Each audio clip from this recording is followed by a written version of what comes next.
মেঘ বিস্ফোরণ ও রাতের টানা ভারী বৃষ্টিতে খাগড়াছড়িতে আকস্মিক বন্যা ও জলাবদ্ধতা দেখা দিয়েছে। চেঙ্গি ও মাইনী নদীর পানি বেড়ে তলিয়ে গেছে বিভিন্ন নিম্নাঞ্চল।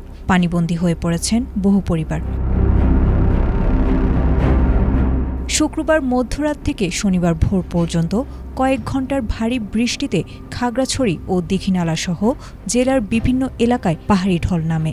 দীঘিনালা আবহাওয়া পর্যবেক্ষণাগারের তথ্য অনুযায়ী ২৪ ঘণ্টায় সেখানে ১০৩ মিলিমিটার বৃষ্টিপাত রেকর্ড করা হয়েছে। চেঙ্গি নদীর পানি বেড়ে খাগড়াছড়ি সদর উপজেলার মুসলিমপাড়া, বটতলী, কালাডেবা, গঞ্জপাড়া, ফুটবিল ও খবংপড়িয়াসহ বিভিন্ন নিচু এলাকা প্লাবিত হয়। হঠাৎ পানি বাড়ায় অনেকেই ঘরবাড়ি ছেড়ে উঁচু স্থান ও সড়কে আশ্রয় নেন। পানিতে ঘরবাড়ির পাশাপাশি গবাদি পশু ও হাঁস মুরগিরও ক্ষয়ক্ষতি হয়েছে।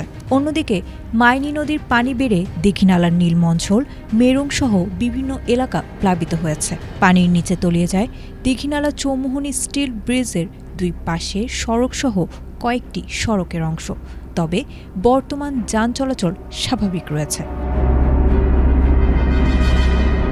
এদিকে খাগড়াছড়ি দীঘিনালা সড়কের ৮ মাইল এলাকায় পাহাড় ধসে সাময়িকভাবে যান চলাচল বন্ধ হয়ে যায়। পরে ফায়ার সার্ভিস ও স্থানীয়রা মাটি সরিয়ে সকাল ৯টার দিকে সড়কটি সচল করেন।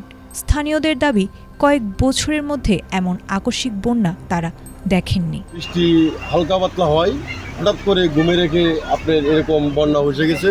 ৮৮ বন্যা যেরকম হয় এরকম হঠাৎ করে হয়ে গেছে।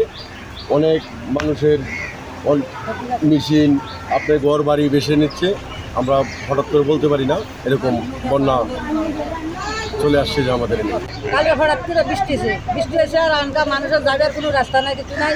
মানুষের ঘর দুয়ার লইয়া টানাটানি, গরু ছাগল লইয়া টানাটানি, বাচ্চা কাচ্চা লইয়া খানা দানা এই পর্যন্ত কোনো খানা দানা নাই। যাদের বাড়ি লইয়া অনেক জায়গায় অনেকের সমস্যা আছে, বহুত কষ্ট আছে। অনকা পোড়া বাড়ি লইয়া কান্দা কাটা করতেছে খানা দানা লইয়া। বন্যা কবলিতদের জন্য শুকনা খাবার ও আশ্রয়ের ব্যবস্থা নেওয়া হচ্ছে বলে জানিয়েছে জেলা প্রশাসক আনোয়ার সাদাত। পরিস্থিতি পর্যবেক্ষণ করে প্রয়োজনীয় সহায়তা দেওয়ার কথাও জানিয়েছেন তিনি। পানি নামার আগে যে সমস্ত জায়গায় পানিবন্দী অনেক পরিবার রয়েছে যারা এখন আশ্রয় নিচ্ছে, তাদেরকে আমরা বিভিন্ন স্কুল এবং আশ্রয় কেন্দ্রে আমরা আশ্রয় দিয়েছি এবং তাদের জন্য প্রয়োজনীয় যত রকম সহযোগিতা প্রয়োজন, খাবার বা অন্যান্য যে কোনো সহযোগিতা, সরকার সবসময় পাশে আছে। জেলা প্রশাসকের পক্ষ থেকে, আমাদের পক্ষ থেকে আমরা সবখানেই ভিজিট করছি। এর বাইরে আমাদের উপজেলা নির্বাহী অফিসারগণ তারা আছে, রাজনৈতিক নেতৃবৃন্দ আছেন, সবাই মিলেই মোটামুটি আমরা এই বিষয়গুলো টেক কেয়ার করছি এবং আমরা আশাবাদী খুব দ্রুততম সময়ের মধ্যে পানিগুলো নেমে যাবে এবং মানুষ তার ঘরে ফিরে যাবে।